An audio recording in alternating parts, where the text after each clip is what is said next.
नमस्कार, स्वाभिमानी न्यूज चॅनलच्या बातमीपत्रात आपले स्वागत। धुळे तालुका पोलिसांची मोठी कारवाई, वायर चोरी करणाऱ्या 5 जणांना घेतले ताब्यात। धुळे तालुक्यातील जुनवणे शिवारातून LTE लाईनच्या पोलवरील 450 फूट तांब्याची तार चोरट्यांनी चोरून नेली होती। दरम्यान ही घटना 4 ऑक्टोबर रोजी मध्यरात्री घडली होती।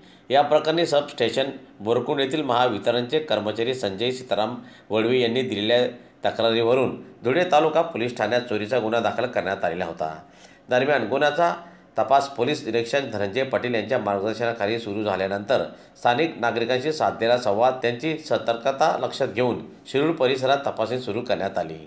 यात दादाभाऊ ईश्वर महाले वय वर्ष 25, आतिश किरण शिरसाट वय वर्ष 23, विक्की सुभाष कोडी वय वर्ष 28, रामदास बालू कोडी वय वर्ष 32 आणि अनिकेत राजेंद्र माडी वय वर्ष 25 सर्व राहणार शिरूर तालुका जिल्हा धुळे या संशयितांना चौकशीकामी ताब्यात घेतले। पोलिसांनी खाकी दाखवताच त्यांनी कॉपर वायर नापास केल्याची कबुली पोलिसांना दिली।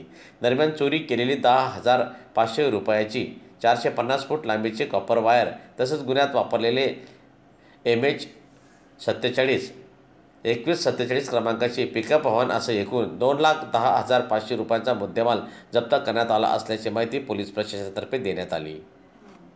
नमस्कार, मी PI धनंजय पाटील, धुळे तालुका पोलीस स्टेशन। तालुका पोलीस स्टेशनला गुन्हा 605/25 BNS कलम 303 126(2) वगैरे दाखल होता। याच्यामध्ये MSCBची इलेक्ट्रिक वायर चोरी बद्दल तक्रार होती। याच्यामध्ये सुरुवातीला आम्ही एक आरोपी त्याच्यामधला रंगेहात पकडला।